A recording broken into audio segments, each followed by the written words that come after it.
പ്രിയപ്പെട്ടവരെ, നമസ്കാരം. നമ്മൾ +1 തുല്യതയുടെ മെയ് 2023 നടന്ന പരീക്ഷയുടെ ചോദ്യപേപ്പർ ആൻസർ ചെയ്തുകൊണ്ടിരിക്കുകയായിരുന്നു. ഇന്നതിൻ്റെ അവസാനത്തെ ഭാഗമാണ് ചെയ്യുന്നത്. ഉപന്യാസ ചോദ്യങ്ങളാണ്.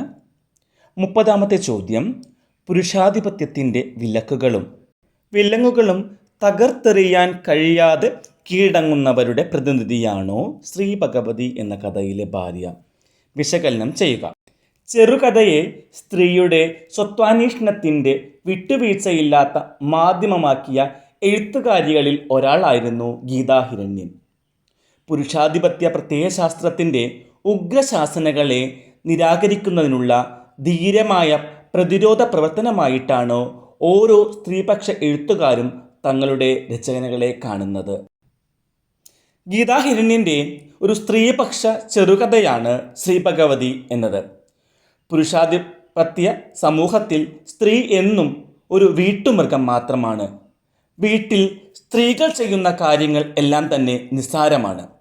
100 കൂട്ടം പണികൾ അവർ എടുക്കുന്നുണ്ടെങ്കിലും അതാരും ശ്രദ്ധിക്കാറേയില്ല. വീട്ടുപണി സ്ത്രീയുടെ മാത്രം കടമയാണെന്ന പരമ്പരാഗത കാഴ്ചപ്പാട് തന്നെയാണ് ഇന്നും നാം തുടർന്നുകൊണ്ടിരിക്കുന്നത്. പെണ്ണിന് വീടും ആണിന് നാടും പണ്ട് മുതലേ നാം വെച്ചു പുലർത്തുന്ന സമീപനം, അതിന് ഒരു മാറ്റവും ഇന്നും സംഭവിച്ചിട്ടില്ല. ശ്രീ ഭഗവതിയിലെ നായികക്ക് ഗീതാഹിരണ്യൻ ഒരു പേര് പോലും നൽകിയിട്ടില്ല. അവൾ ഓരോ കുടുംബിനിയുടെയും പ്രതീകമാണ്. ഗാർഹികമായ സമ്മർദ്ദങ്ങൾ സ്ത്രീയിൽ സൃഷ്ടിക്കുന്ന പ്രതിസന്ധികൾ ഈ കഥയിൽ കാണാവുന്നതാണ്. പുരുഷൻ്റെ സ്ത്രീ കാഴ്ചയാണ് ഈ ചെറുകഥ. എല്ലാ കുറ്റങ്ങളുടെയും ഉത്തരവാദി സ്ത്രീയാണെന്ന് അയാൾ ആരോപിക്കുന്നു. നമ്മുടെ കഥാനായിക ഇടയ്ക്കിടയ്ക്ക് ശോഭിക്കുന്നുണ്ട്. അതിന് കാരണവും ഈ ആരോപണം തന്നെയാണ്. കഥാനായകനാകട്ടെ തിരക്കുള്ള ഒരു പൊതുപ്രവർത്തകനാണ്. നാട്ടുകാര്യത്തിനാണ് അയാൾ മുൻതൂക്കം കൊടുക്കുന്നത്. അധികം വിദ്യാഭ്യാസമില്ലാത്ത കുടുംബിനി വീട്ടുപണിയെടുക്കുന്നു. നടു ഒടിഞ്ഞാലും അവളെ ഒന്ന് സഹായിക്കാൻ അയാൾ കൂട്ടാക്കുന്നുമില്ല. പൊതുപ്രവർത്തകനായ തൻ്റെ ഉത്തരവാദിത്തങ്ങൾ ഭാര്യ മനസ്സിലാക്കുന്നില്ല എന്നതാണ് അയാളുടെ പരാതി. ഭാര്യയുടെ ഓരോ പിണക്കത്തിലും അയാൾ സംയമനം പാലിക്കാൻ ശ്രമിക്കുന്നുണ്ട്. അവളെ പ്രീതിപ്പെടുത്താനായി പറയുന്നത് പിണക്കത്തിൻ്റെ ആക്കം കൂട്ടുകയാണ് ചെയ്യുന്നത്. എന്നാൽ ഭാര്യയ്ക്ക് ഒരു ആവശ്യം മാത്രമേ ഉണ്ടായിരുന്നുള്ളൂ. ആ ചവറ്റുകുട്ടയിലെ ചപ്പ് ചവറുകൾ താഴെ കൊണ്ടുപോയി കളയണം. എന്നാൽ ലിഫ്റ്റ് പ്രവർത്തിക്കാത്തതിനാൽ ആ സമയത്ത് 7ാം നിലയിൽ നിന്ന് താഴെ വരെ ഇറങ്ങി വരാൻ അയാൾ മടിക്കുന്നു. 7ാം നില വരെ കുറച്ചു മുമ്പ് പടികൾ കയറി വന്ന് ക്ഷീണിച്ചിരിക്കുകയായിരുന്നു അയാൾ. അതുമാത്രമല്ല, അത് അവളുടെ ജോലിയാണെന്നാണ് അയാളുടെ വിചാരവും. കഥയുടെ അവസാനത്തിൽ അവൾ തന്നെ അയാൾക്ക് വേണ്ട രുചിക്കൊത്ത വറുക്കലും പൊരിക്കലും നടത്തിയിട്ട് കുപ്പത്തൊട്ടിയുമായി പടികൾ ഇറങ്ങുന്നുണ്ട്. ആ സ്ത്രീ അനുഭവിക്കുന്ന ഒറ്റപ്പെടലും അവഗണനയുമാണ് ഭർത്താവിനോടുള്ള അവളുടെ പ്രതിഷേധത്തിന് കാരണം. സ്ത്രീകളിൽ ദിവ്യത്വവും പരിപാവനതയുമെല്ലാം ആരോപിച്ച് അവളെ ശ്രീ ഭഗവതിയായി കുടിയിരുത്തുമ്പോഴും തലമുറകളായി പുരുഷൻ അവളെ കീഴ്പ്പെടുത്തിക്കൊണ്ടിരിക്കുകയാണ്. അവൻ്റെ മനസ്സിൽ എന്നും സ്ത്രീ ഒരു പെൺപട്ടി മാത്രമാണ്. 31ാമത്തെ ചോദ്യം നോക്കാം. സ്നേഹവും പരിചരണവും ആവശ്യമായ ഘട്ടത്തിൽ ഒറ്റപ്പെടലിൻ്റെ തടവറയിൽ കഴിയാൻ വിധിക്കപ്പെട്ട അവസ്ഥയാണ് വാർദ്ധക്യം. ഇറച്ചിക്കോഴികൾ വിൽപ്പനക്ക് എന്ന പാഠഭാഗത്തെ അടിസ്ഥാനമാക്കി പ്രസ്താവനയുടെ സാധുത പരിശോധിക്കുക. ഇറച്ചിക്കോഴികൾ വിൽപ്പനക്ക് എന്ന പാഠഭാഗം TV കൊച്ചുബാവയുടെ വൃദ്ധസദനം എന്ന നോവലിലെ ഒരു അധ്യായമാണ്. ഉചിതമായ തലക്കെട്ടിൽ ഒരു സാമൂഹിക പ്രശ്നത്തെ വിശകലനം ചെയ്യുകയാണ് ഈ കഥയിൽ TV കൊച്ചുബാവ. ജീവിത സായാഹ്നത്തിലെ വൃദ്ധനും ഇറച്ചിക്കോഴിയും തമ്മിൽ ഒരു വ്യത്യാസവും കാണുന്നില്ല. കോഴിയെ പരിചരിക്കലും സമയാസമയങ്ങളിൽ തീറ്റ നൽകലും അതിനോടുള്ള സ്നേഹം കൊണ്ടല്ല. കോഴി വളർത്തലും വിൽപ്പനയും ലാഭം മുന്നിൽ കണ്ടുള്ള ഒരു ബിസിനസ് മാത്രമാണ്.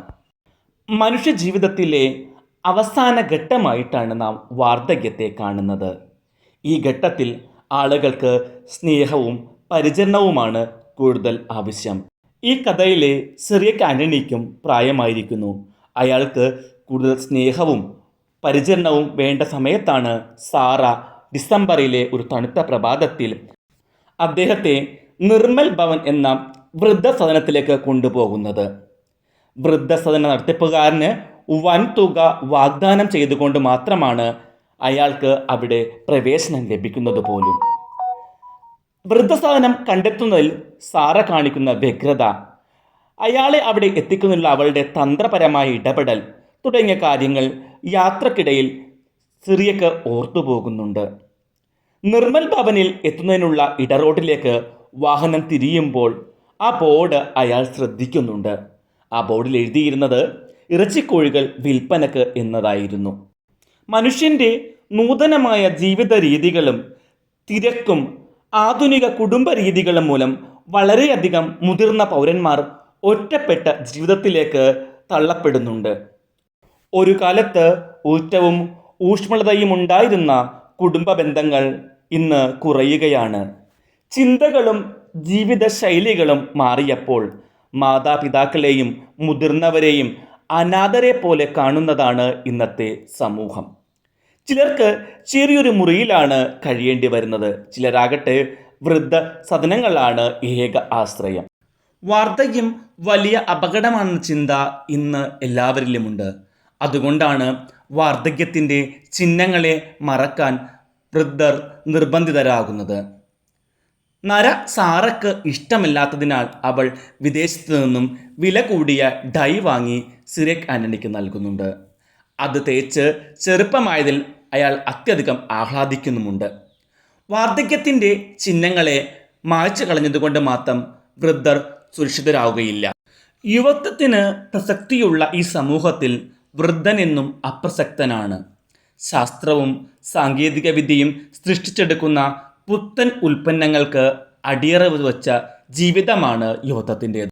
ഇന്ന് കുടുംബങ്ങളിൽ ഒരു നായക്ക് കൊടുക്കുന്ന പരിചരണം പോലും വയസ്സായവർക്ക് നൽകുന്നില്ല.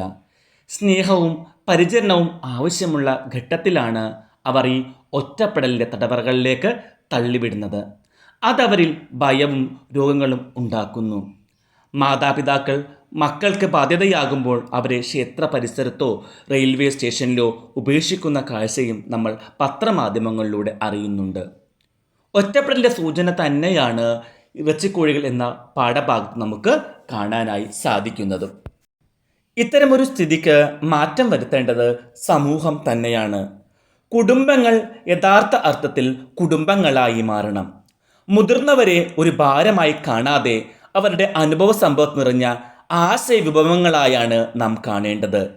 സ്നേഹത്തിൻ്റെയും കരുതലിൻ്റെയും ആധാരം വാർദ്ധക്യത്തിൽ ഉറപ്പാക്കണം. വാർദ്ധക്യത്തെ സ്നേഹപൂർണ്ണമാക്കാൻ ഓരോരുത്തരും ശ്രമിക്കേണ്ടതാണ്. കാരണം ഇന്നത്തെ യുവാവാണ് നാളത്തെ മുതിർന്ന പൗരൻ. നമുക്ക് ഈ ക്ലാസ് ഇവിടെ അവസാനിപ്പിക്കാം. മറ്റൊരു ചോദ്യപേപ്പറുമായി ഉടൻ തന്നെ കാണും വരെ എല്ലാവർക്കും നന്ദി, നമസ്കാരം. സബ്സ്ക്രൈബ് ചെയ്യാത്തവരുണ്ടെങ്കിൽ സബ്സ്ക്രൈബ് ചെയ്യുമല്ലോ.